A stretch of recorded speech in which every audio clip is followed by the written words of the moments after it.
The last time the federal minimum wage was raised was 13 years ago when it was raised to $7.25 an hour. But does every American get that wage? Our National Verify team answered questions about wages and if some employers can truly pay their workers less than the federal minimum.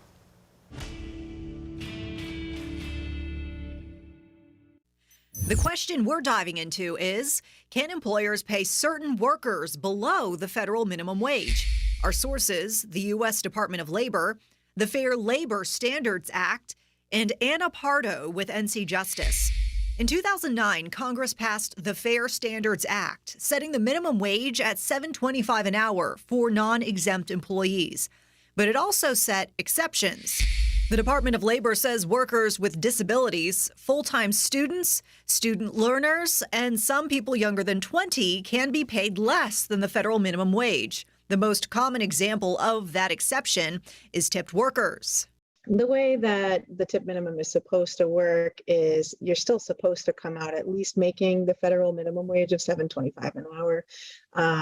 Your employer is supposed to ensure that you at least make $7.25 an hour when you calculate in your tipped minimum of $213 plus tips. Another example is workers with a disability. The law says employers can pay them less if they can't perform a job as well as a person who is not disabled.